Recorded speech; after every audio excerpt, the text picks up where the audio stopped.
I, 39M, need to get this off my chest because I feel like my whole world has fallen apart. My engagement with Alice, 34F, just ended after 5 years together, and I lost not just my future wife but also our 2 dogs and what I thought would be my chance at having a family. At 39, everything feels impossible now, and I can't stop questioning all my life choices. I met Alice through my sister Sarah, 36F, at our annual family barbecue 5 years ago. Sarah and Alice had been working together at Anderson & Partners accounting firm for about 2 years and had become close friends.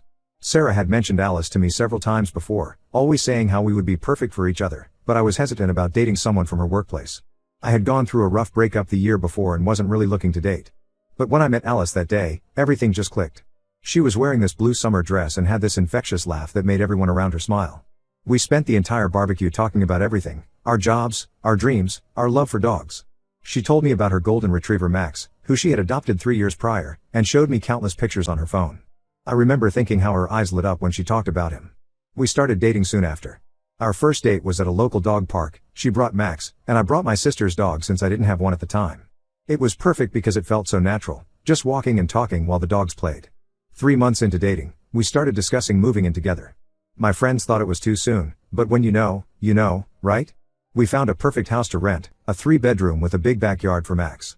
6 months after moving in, we adopted Luna, another golden retriever, as a companion for Max. Those first 3 years were everything I had ever wanted in a relationship. We had our routines, morning walks with the dogs, coffee together before work, weekend hiking trips. Alice would cook dinner while I did the dishes, and we'd spend evenings either watching movies or playing board games. We rarely argued, and when we did, we always resolved things before going to bed. My job as a software engineer at a large tech company kept me busy, and Alice was making great progress in her accounting career. We were both ambitious but always made time for each other. We had similar goals. We wanted to buy a house, have kids, create a stable and loving home. Alice often talked about wanting at least 2 children, saying she didn't want our kids to be only children like we both were. The problem started creeping in about 2 years ago. It was subtle at first, so subtle that I didn't even notice until it became impossible to ignore. Alice started staying late at work more often. Our morning walks became less frequent. She would say she needed to get to work early or was too tired. Our dinner conversations, once filled with stories about our day and plans for the future, became shorter and more superficial. I tried talking to her about it several times. The first few times, she blamed work stress. Her firm had taken on several new clients, and she was hoping for a promotion. I understood and tried to be supportive. I took over more household responsibilities, walked the dogs alone, and tried to make things easier for her. But even after she got the promotion she wanted, nothing changed. Last year, during our vacation in Hawaii, I proposed. I had been planning it for months, had the ring custom made, and chose what I thought was the perfect moment, sunset on the beach, just the 2 of us. She said yes, and for a moment, everything felt perfect again. That night, we talked about our future, made plans, and I thought maybe all our issues would resolve themselves now that we were taking this next step. I was wrong. The wedding planning brought out all the problems we had been ignoring. Alice wanted a huge wedding, 300+ guests, an exclusive venue, designer dress, the works. I preferred something smaller, more intimate. It wasn't just about the size though. She wanted to spend almost all our savings on the wedding, which would have meant postponing our plans to buy a house and start a family. Every discussion about the wedding turned into an argument. She would accuse me of not being excited enough about our big day, while I felt she cared more about the wedding than our actual marriage. The distance between us grew wider. We stopped doing activities together, no more hiking, no more game nights, no more cooking together. Even walking the dogs became a solitary activity for each of us. 3 months ago, I suggested couples counseling. We had a particularly bad argument about the wedding venue. She wanted this exclusive place that would have cost us nearly $50,000 just for the venue alone. When I expressed concern about the cost, she accused me of being cheap and not valuing our special day. That night, I brought up counseling, thinking it might help us communicate better. She dismissed the idea immediately, saying we were just stressed about the wedding and everything would be fine once it was over. But things didn't get better. If anything, they got worse. We barely talked except about wedding plans or household chores. Physical intimacy became rare and felt forced when it did happen. I started feeling like a roommate rather than a fiancé. The dog sensed the tension too. Luna started having anxiety issues, and Max became more withdrawn. 2 weeks ago, after another argument about wedding expenses, I finally expressed my deeper concerns. I told her I felt we were rushing into marriage when we clearly had issues to work through. I talked about how we barely communicated anymore, how we seemed to want different things, how we needed to address our problems before getting married. That's when she dropped the bomb. She wasn't sure if she wanted kids anymore. This wasn't just a small change of plans, this was a complete shift in our future together. Having children was always part of our plan. We had talked about names, discussed parenting styles, even set up a separate savings account for future children's expenses. The next day, she called off the engagement. She said she had been having doubts for months but didn't know how to tell me. She had already looked at apartments and found one she liked. The worst part? She wants to keep both dogs because they're registered under her name, even though Luna was technically a gift from me to her. I'm devastated. My entire future that I had planned has disappeared overnight. At 39, I feel like I'm running out of time to have the family I always wanted. Most of my friends are married with kids in school already. The thought of starting over, of going through dating apps and first dates at my age, feels overwhelming. The house feels empty without Max and Luna. I miss their excited greetings when I come home from work, the sound of their paws on the hardwood floors, even the fur they would leave everywhere. I keep finding their toys under furniture and it breaks my heart all over again. Sarah has been supportive, saying I did the right thing by being honest about my concerns. But our parents think I should have tried harder to make it work. Mom keeps sending me links to articles about men finding love in their 40s and 50s, but it just makes me feel worse. Dad straight up told me I'm being too picky and should have compromised more. I know ending the engagement was probably the right decision, we clearly wanted different things. But I can't help feeling like I've thrown away my last chance at happiness. Is there any hope for someone my age to start over? Am I too old and damaged to find someone who shares my dreams of having a family? The thought of dating again feels overwhelming, but the thought of being alone forever feels even worse. Update 1. I never expected to be writing this update, and what I discovered has completely changed how I view the past 5 years of my life. A week after my original post, I ran into Jenny, 33F, Alice's cousin, at Wilson's Market while doing my weekly grocery shopping. I usually avoid this store because it's where Alice and I used to shop together, but I was in the area after taking Luna for her weekend visit. Jenny and I were always friendly but never particularly close. She looked uncomfortable when she saw me, and I could tell she was debating whether to stop and talk or pretend she hadn't seen me. Eventually, she approached me in the produce section, and what she revealed turned my world upside down even more than it already was. After some awkward small talk about how I was doing, Jenny told me she had been carrying a heavy burden. She had seen Alice with her ex-boyfriend Mark at La Maison, an upscale restaurant in Burlington, about 2 hours from our city. Jenny was there for a work conference about 3 months ago and saw them having what appeared to be an intimate dinner. At first, she thought maybe it was a work meeting, but then she saw them holding hands and kissing. Jenny started watching them more closely after that. She created a fake Instagram account to follow Mark, and what she found confirmed her suspicions.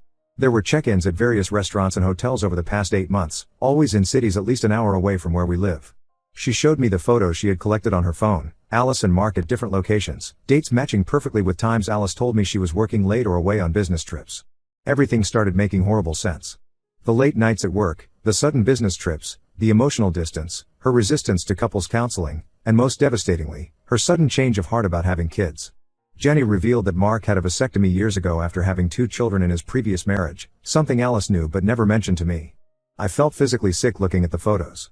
There was one from December, right after we had spent Christmas with my family, where they were at a ski resort together. Alice had told me she was on a girls' trip with her college friends that weekend. I remembered how she had barely texted me during that trip, saying the reception was bad in the mountains. Jenny admitted she had been struggling with whether to tell me. She and Alice grew up together, more like sisters than cousins, but she couldn't bear watching me blame myself for the relationship failing when she knew the truth. The final straw for her was when she heard through family that Alice was telling everyone I was emotionally unavailable and that's why she ended things. I spent that entire night reviewing old text messages, credit card statements, and calendar entries. The pattern was clear once I knew what to look for. The late night meetings always seemed to happen on Thursdays.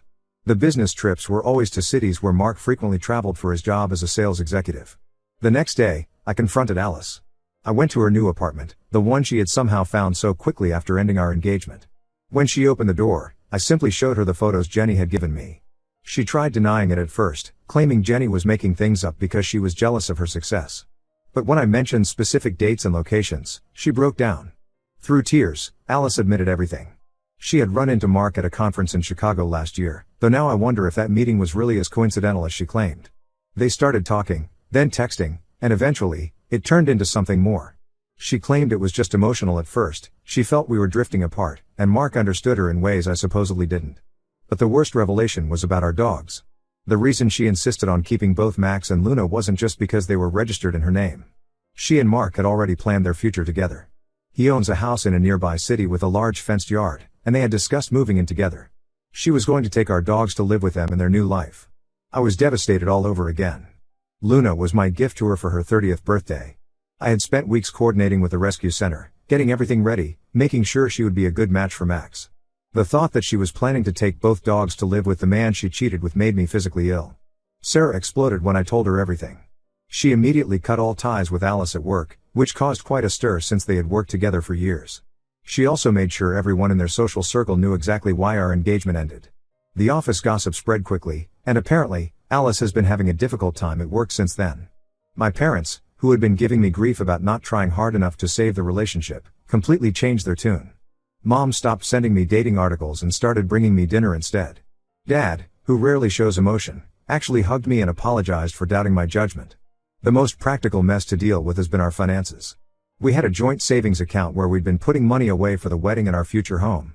After discovering the affair, I checked the account activity and found that Alice had been gradually moving money to her personal account over the past few months. My lawyer says we have a good case to recover my share of the funds, especially since we can prove she was using some of it to fund her trips with Mark. The only small victory in this whole mess is that I managed to get partial custody of Luna. After presenting evidence that she was a gift from me and demonstrating that Alice's living situation was less stable than she had initially claimed, we reached a custody agreement through our lawyers. I get Luna every other week and every other holiday.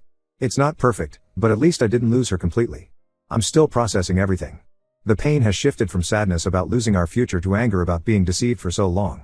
The fact that she watched me struggle to fix our relationship while actively pursuing a future with someone else makes me question everything about the past 5 years.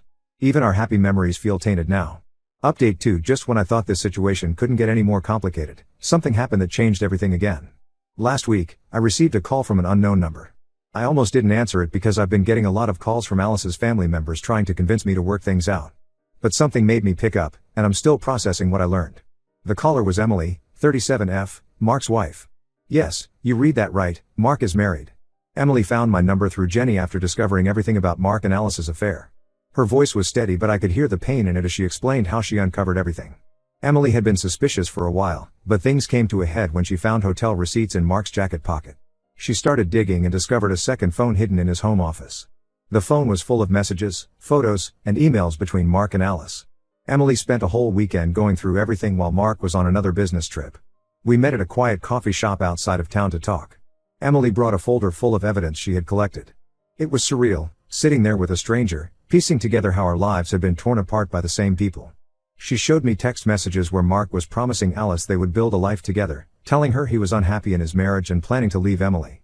These messages were sent on the same days he was telling Emily he was working late and sending her pictures of his empty hotel room. But the real bombshell came when Emily revealed the timeline she had uncovered. According to the messages and photos she found, Mark and Alice's affair didn't start at that conference last year as Alice had claimed. It had been going on for almost 2 years, starting well before I even proposed. Emily found photos of them together dating back to 2022, including one from a weekend when Alice told me she was visiting her sick aunt. I immediately called Jenny to confront her about this. She broke down and admitted she had suspected something was going on much earlier but wasn't completely sure.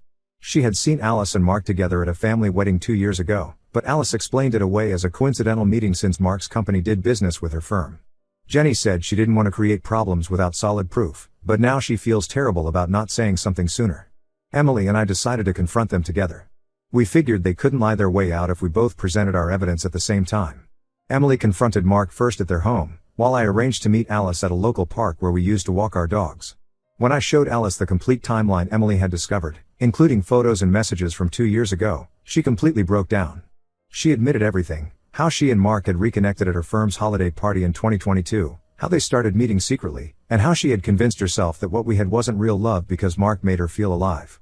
She confessed that she had been hoping Mark would leave Emily, and that's why she had been stalling our wedding planning with endless venue discussions and budget issues. The custody arrangement for Luna has become complicated now. Alice called me yesterday, crying about how she's having to move to a smaller apartment since her plans with Mark fell apart. She asked if I would take Luna full-time, claiming it would be better for Luna's stability. Part of me wants to say yes immediately. I miss having Luna around full-time, and my house feels empty when she's not here. But another part of me feels angry that Alice is only doing this because her perfect plan with Mark didn't work out. Emily told me that Mark is trying to save their marriage, claiming Alice meant nothing to him and it was just a physical thing. She's not sure what she's going to do yet, but she's already contacted a divorce lawyer to understand her options. She has 2 teenage kids to think about, which makes her situation even more complicated than mine. The whole thing has left me feeling numb. I keep thinking about all the times I blamed myself for our relationship problems, all the nights I lay awake wondering what I could have done differently. Now I know that while I was trying to fix things, Alice was building a whole different life behind my back. Update 3. It's been half a year since my world turned upside down, and life has taken some unexpected turns that I never could have predicted. The biggest change is that I now have full custody of Luna. After Alice moved into her small apartment, she realized she couldn't properly care for a dog with her new work schedule and living situation. The irony isn't lost on me. I lost everything because of her choices, yet somehow ended up with what mattered most to me. Emily and I have maintained contact through all of this. What started as two people sharing their pain has evolved into an unexpected friendship. We meet every Sunday morning at the dog park. She brings her chocolate lab Cooper, and I bring Luna. Sometimes we talk about what happened, but mostly we talk about moving forward. Her divorce from Mark is proceeding, though he's still trying to convince her to give him another chance. Last month, Alice showed up at my door unannounced. She looked different, thinner, tired, not like the person I used to know. She was crying, saying she had made the biggest mistake of her life. She talked about how we could still have the family we planned, how she realized she did want children after all, how Mark had manipulated her into thinking she wanted a different life. I listened to everything she had to say, but all I felt was emptiness. The person standing at my door wasn't the woman I fell in love with 5 years ago. Maybe she never was that person.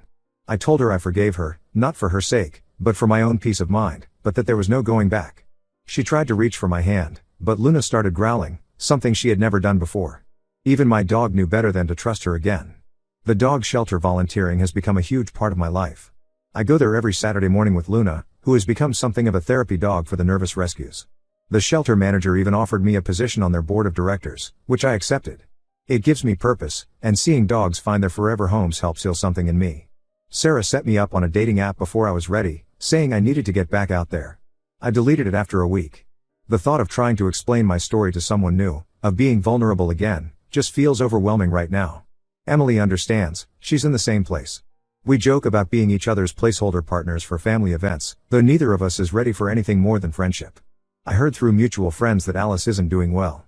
After Mark chose to try saving his marriage with Emily, who subsequently left him anyway, Alice had a breakdown at work. She lost her job due to all the drama and her deteriorating performance. She's been trying to reach out through various family members and mutual friends, but I've maintained my distance. Some people, including my mother, have suggested I'm being too harsh, that everyone deserves a second chance. But I've learned that maintaining strong boundaries is crucial for my mental health. Luna has become my family now. We have our routines, morning runs, evening walks, weekend trips to the dog park. My house no longer feels empty with her around. I've turned one of the spare bedrooms into a home office, and the other into a personal gym. The future I plan may not be happening, but I'm creating a new one, day by day. I don't know what the future holds. Maybe I'll meet someone who wants the same things I do, maybe I won't. I'm no longer racing against some imaginary clock. Life doesn't always go as planned, but I'm learning that sometimes the unexpected path leads to better places. For now, I'm focusing on my job, my volunteer work, and giving Luna the best life possible. That's enough for me right now.